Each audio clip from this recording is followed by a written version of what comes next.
ñu am en terme clair li andiwaat parce que dafa am processus bu bees bu ngeen andi woon ak ki nga xam ne moo di benn partenaire bu ngeen tànn muy Jottali mu andi jaay billet bi diggante jaay billet bi également ak dem bi bari woon na coow trop public bi amoon na ay jafe-jafe pour jot ci ticket yooyu parce que jàppoon nañ ne point de vente yi nga xam ne moom moo nekkoon ci circuit bi bariwul par rapport ak demande bi ni mu tolloon ñenn ñi également di jooy catégorisation billets yi parce que ni ngeen ko defee woon entre couleur jaune prix bi rouge prix bi ci kuy tàmm seetaan match wala tàmm dem ci yenn stade yi muy xaw a poser problème diggante ki nekk ginnaaw camp ak ki nekk ci digg jàkkaarloog terrain bi ñu war a fay benn prix am na ñoo xam ne da leen di poser problème de cohérence pour man ma bëggoon la laaj justement nan ngeen doxalee procédure bi jëm ci match boobu ci wàllu billetterie ci wàllu tànn partenaire bi ak ci wàllu fixé li nga xam ne moom moo di prix bi naam xëy na délai bi ngeen amoon pour organiser match bi xëy na gudd la wala yooyu mais nan ngeen organiser processus bi bu jëm ci wàllu woowu.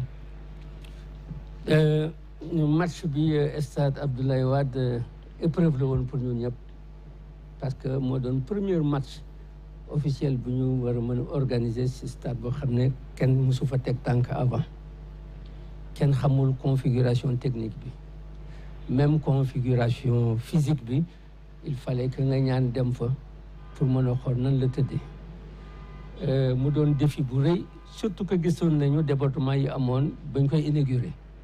ñu waroon éviter débordement yooyu am si match boo xam ne jàppoon nañ ne sénégalais yëpp ko bëggoon seetaan su ñu waxee ñu ne billets yi dafa jafe billets yi du woon dara lu dul su fekkee ne 50,000 billets nga mën a jaay te yaa ngi ak 500,000 personnes yu bëgg a seetaan allah kulli yàlla dina am 450,000 yoo xam ne ils seront frustrés dinañ bëgg billet duñ ko jot parce que on ne peut pas prendre plus de 50. Ça c'était la base. Problème yu mën a am ñun prévoir woon nañ ne problème boobu dina am parce que la demande était largement supérieure à l'offre et que dans ces conditions il faut faire des choix yi nag moo doon démocratiser ko le maximum possible ñu introduire pour la première fois la vente en ligne te loolu lu ci ëpp configuration technique bu stade bi moo ñu koy imposer parce que anam yañ fa teg ak matériel bañ fa teg normalement c'est comme ça que ça doit fonctionner ay tourniquet yoo xam ne c'est vraiment à la lecture d'un code barre à la lecture d'un QR code lay ubbi ko wala lay tëju mu doon effectivement risque bu rëy bu ñu jël dugal pour une première fois cette façon de faire boo xam ne Sénégalais yi tàmmuñu ko waaye jàpp nañ ne moo gën parce que de toute façon fa la ñuy mujj il faut évoluer dans tous les stades du monde ça se passe comme ça il va falloir que ici au Sénégal aussi ñu mën a commencer parce que l'habitude commence par une première fois donc première fois bi daj nañ ko yàlla suturaal nañu fi lu bari parce que mënoon na fi gën a metti nit nee na ma man ak vente en ligne bi sama kër laa toog Kolda tapé jënd sama billet jëndal samay doom xaar ba jour match bi ma fajaroo Kolda ñëw seetaan ko dem il n'aurait pas pu le faire su fekkoon ne c'est les ventes classiques normales parce qu'il faut mu ñëw ba Dakar rang bi muy rang pour mën ko am donc am na ay effets ay bénéfices yoo xam ne démocratiser na au moins l'accès aux billets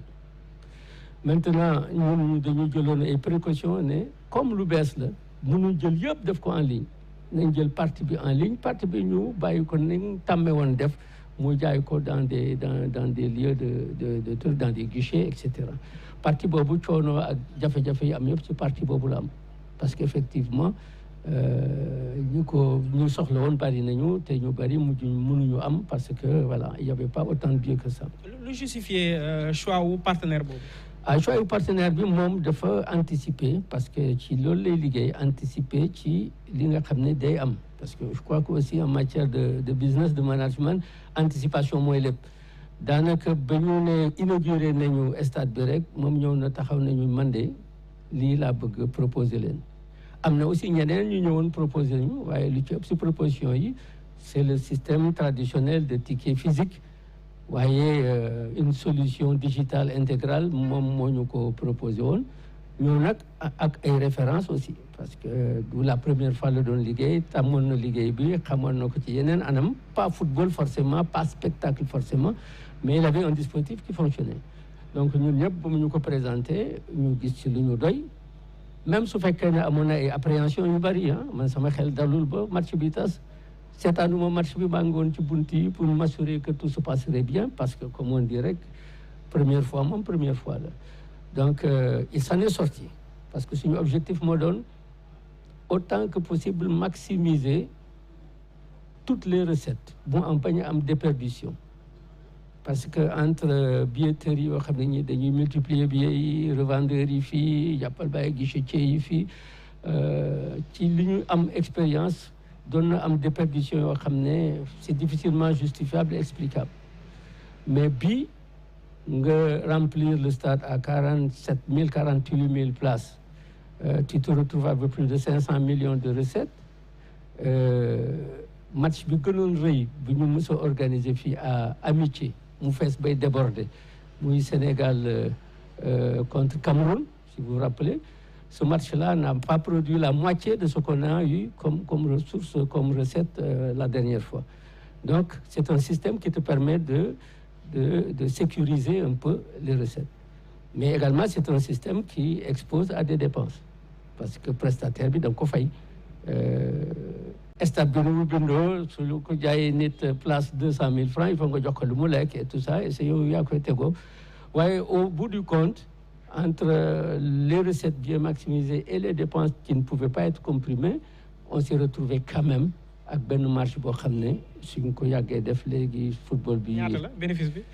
j'ose pas parler de bénéfice mais ce sera au moins. parce que jàpp nañ ne am na 10% yoo xam ne ni nga ko waxee dafay dem ci partenaire bi. est-ce que dafay am loo xam ne dafay dem également ci ñi nga xam ne ñoom ñooy gérer stade bi muy SOGIP par exemple. oui, comment ça se passe. oui, c'est important. Fédération lan la ci am. c'est important parce que effectivement recette net yi dañ koy séddoo aussi ak